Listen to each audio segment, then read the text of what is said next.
Thank you so much. Thank you for all those warm greetings. Much of what I'm going to say has already been said, but if you think that's going to keep me from saying it again, you're sadly mistaken. I could spend all of my allotted time thanking everyone who has made Connie and me feel so welcome in these months. The faculty, the staff, the students, way to go students, the Board of Trustees, the community. But I want to lift up three groups in particular for special thanks. My predecessors as president of Centenary College, including John Allen, who Dr. Webb's predecessor, who gave some thought to coming and decided it was just a little bit too much of a trip. Some people say the United States Senate is the most exclusive club in the world. They've got 100 people. I'm in a club of 5. So I think that's pretty cool. I want to thank the Inauguration Committee, especially the chair, Sage Solomon, and Connie Whittington, but all the committee worked so hard. It was really, my wife Connie kept saying, we need a bigger committee. That committee's too small. And I said, they got it. And they worked really, really hard. And this has been a glorious day, and I'm deeply appreciative. And finally, I do want to thank the members of my family who have come. It really is special. All of my family are really interesting people in their own right. Kern and Betty and Dick and Carolyn and David and Debbie. You saw my daughters. My nephew Jeff. I do want to tell you, Jeff is here representing Auburn, and mindful of where we are geographically, I'm reluctant to tell you, but he was Aubie the Tiger for 4 years. So you can talk with him. So thank you very much. It's a great day. Over the last 8 months, actually tomorrow is my 8-month anniversary, many of you have heard me talk in some context or another about calling. Frequently the context was my own calling and how I ended up at Centenary. But today I want to talk about our calling together as Centenary College in this time and place, and how we will live out that calling in our strategic plan. First, let me reiterate that this is our calling together. I'm certain that, like me, most of our terrific faculty and staff feel a special calling into their individual positions. Lord knows they're not in it for the money. Am I right? But it is especially important to discern our collective calling. Many of you are familiar with the book Good to Great by Jim Collins and his metaphor of the bus, and that it's so important to have the right people in the right seats on the bus. I heard a speaker about a month ago, and he challenged that metaphor because he pointed out that the only person working on the bus is the driver. Everybody else is sitting in the back playing games on their phone. And he suggested that the more appropriate metaphor was the rowing shell. And as I pushed on that metaphor in my mind, I realized that not only was he right, but he didn't go far enough, because not only does everybody need to be rowing, they need to be rowing in the same time, in the same direction. Otherwise, the shell veers off course, wanders back and forth, and worst case scenario, runs into the bank. Our common calling, as set forth in our mission statement and operationalized in our new strategic plan, will assure that we are all rowing in the same direction and with the same rhythm. And one of the imperatives, or what we are now calling the pillars of the plan, is that Centenary will commit to providing our faculty and staff with the resources, the infrastructure, and the culture to carry out our calling together. So we're called. Called to what? I entitled this talk, Called to This Time and Place, but I suppose that needs a little bit of fleshing out. Called to this time. Centenary College must continue to do what we have done for almost 200 years, prepare our students with the tools to live both a fulfilled life as individuals and to be valued in the marketplace. We must continue to articulate passionately our belief in the value of a liberal arts education, and to reject the narrative that that education is somehow disconnected from the needs of our society and our community. We are told, depending on which visionary you listen to, that the world is disrupted, turbulent, connected, flat. However you choose to characterize it, we live in a world that above all else is defined by change. Our students will have to negotiate that change. Many of you have heard me quote the statistic, something like a third of our freshmen this year when they get out of college will take a job that doesn't exist today. Fortunately, the skills we prepare them with are exactly what the market is calling for. Communication, critical thinking, teamwork, and perhaps above all, creativity.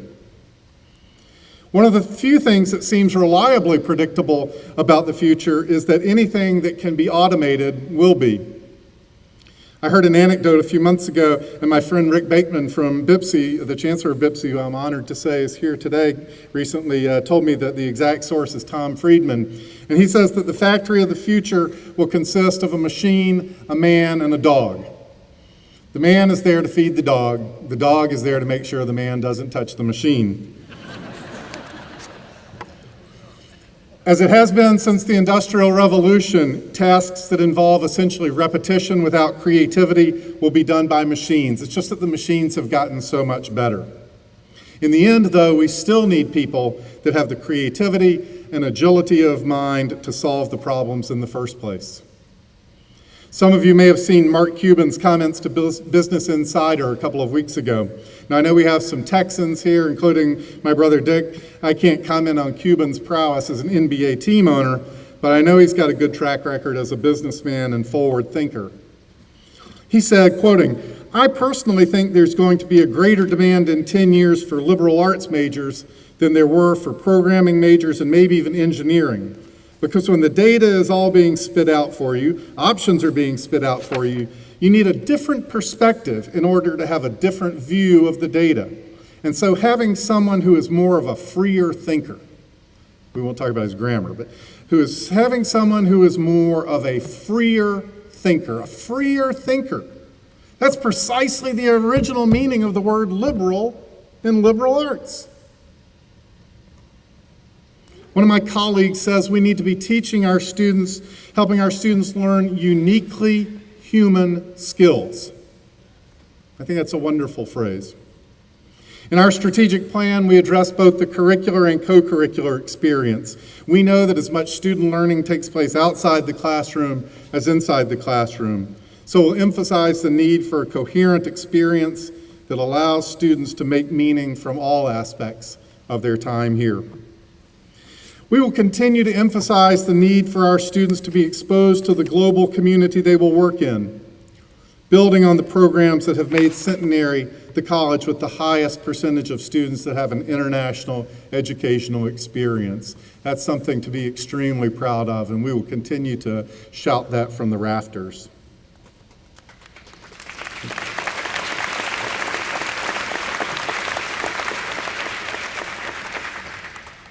We are also called to this time to answer not just the needs of the marketplace, but the needs of our society.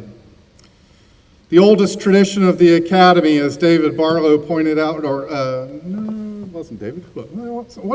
Somebody pointed out that the oldest tradition of the Academy is the pursuit of truth through dialogue.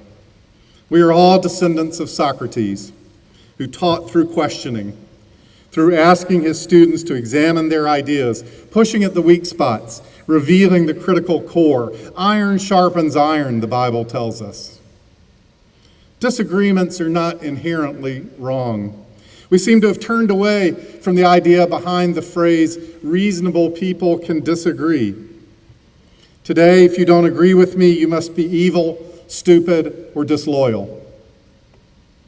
As educators, we must stem this tide. For the sake of our society, our nation, and our world, we must model and support the ability to reason through our differences.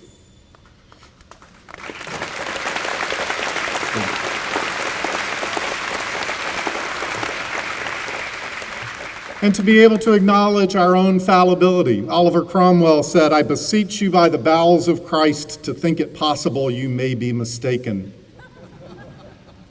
We must be able to change our minds as we engage with others of different minds in the pursuit of truth. We're also called to this place, called to this time called to this place, and I mean that at a number of levels.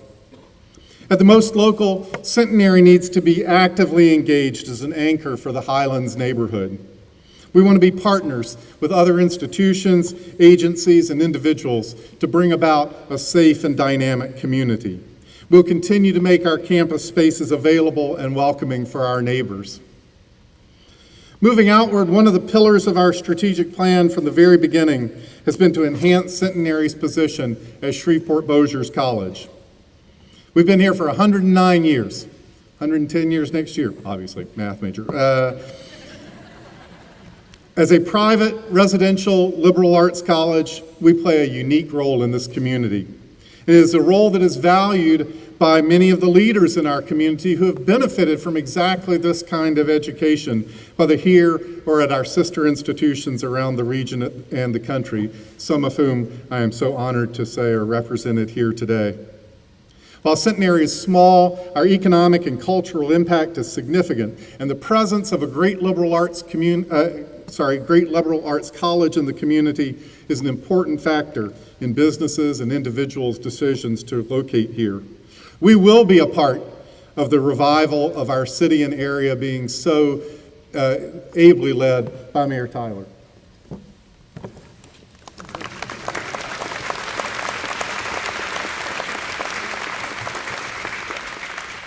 As we plan and develop new academic programs, we will have the needs of our community as a top criterion in making those decisions.